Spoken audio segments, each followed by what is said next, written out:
pour cet exercice, on s'est surtout intéressé dans un cas simplifié, parce qu'on a considéré la compression et la détente comme étant réversibles, à optimiser le rapport de pression pour sortir la puissance ou la puissance technique maximale mécanique sur l'arbre de la turbine et du compresseur afin d'avoir la puissance maximale disponible pour entraîner la machine en sortie. Et puis là, en l'occurrence, ce serait par exemple des hélices d'un avion.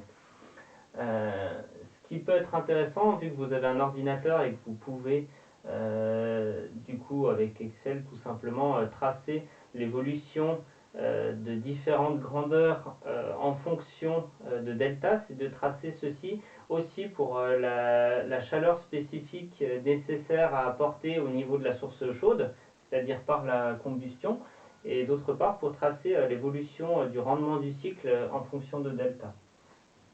Et donc on peut voir ici en noir concernant la valeur absolue du travail technique qu'on peut récupérer sur l'arbre turbine. Donc ici, c'est la valeur absolue de la somme arithmétique du travail technique spécifique fourni par la turbine et du travail technique spécifique reçu par le compresseur. On a un maximum que vous avez calculé, alors si je me souviens bien, autour de 7 ou de 6,5 pour le rapport de pression, et ensuite ce travail technique diminue jusqu'à théoriquement même devenir négatif lorsque on a un ratio de pression qui atteint 46 ou 47. Si on s'intéresse uniquement au rendement, le rendement, si vous le tracez théoriquement, va tout le temps augmenter. Il va même devenir assez important, dépasser les 60% de rendement de cycle au bout d'un ratio de pression élevé, mais en tout cas il va tout le temps augmenter. Et ceci est dû au fait que ce qu'on va mettre au dénominateur de notre rendement, c'est-à-dire la chaleur apportée par la combustion au niveau de la source chaude, va passer son temps à diminuer jusqu'à devenir inférieur à 0. Alors ça, c'est lié au fait que si on augmente le ratio de pression, la température de sortie de compression va tout le temps augmenter jusqu'à un certain moment atteindre directement la température d'entrée en turbine. Donc si jamais on a suffisamment chauffé notre fluide pendant la compression, on n'a pas besoin de lui apporter une chaleur supplémentaire, on peut directement le détendre. Et à ce moment-là, vous avez d'ailleurs la courbe de la chaleur apportée au niveau de la source chaude qui se croise avec celle du travail technique, parce qu'on peut considérer qu'il se passe exactement l'inverse dans la turbine que dans le compresseur, c'est-à-dire que l'augmentation de chaleur due à la compression a nécessité un travail qu'on récupère exactement par la détente de ce même fluide depuis la température chaude vers de nouveau la température froide. Alors il faut se rendre compte qu'il y a quand même une très très grosse approximation ici qui provient du fait qu'on a considéré la compression et la détente comme étant irréversibles. En réalité, si on tenait compte des irréversibilités, pour pouvoir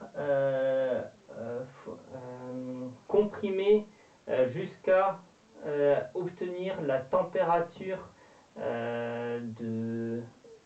d'entrée de turbine, une partie du travail technique qui serait fourni au compresseur servirait à la compression, et une autre partie serait uniquement des irréversibilités.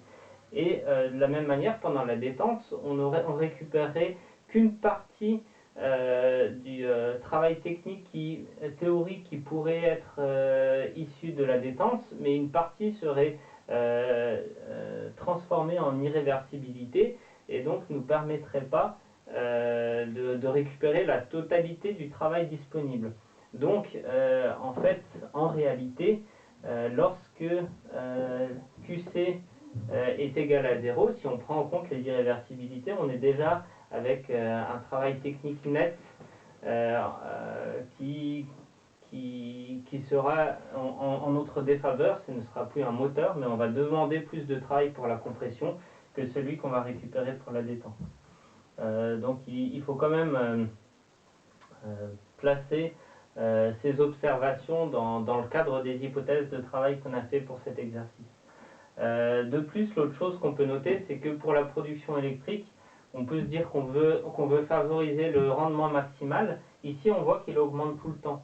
En réalité, il ne va pas tout le temps augmenter parce que, justement, le rendement isentropique de compression et de turbine a tendance à diminuer lorsque le ratio de pression augmente. Quand on a des variations de pression trop importantes dans un organe de compression ou de détente, c'est beaucoup plus difficile de le réaliser de manière parfaite et donc on va s'éloigner d'une compression ou d'une détente isentropique.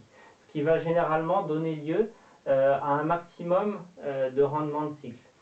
Cependant, le maximum de rendement de cycle va toujours se retrouver avec un ratio de pression bien plus élevé que l'optimum de travail technique récupéré sur l'arbre. Il faudra donc trouver un compromis parce que c'est très bien d'avoir une installation qui a un très bon rendement, mais si elle produit presque rien, après on est obligé d'avoir une installation énorme pour produire suffisamment.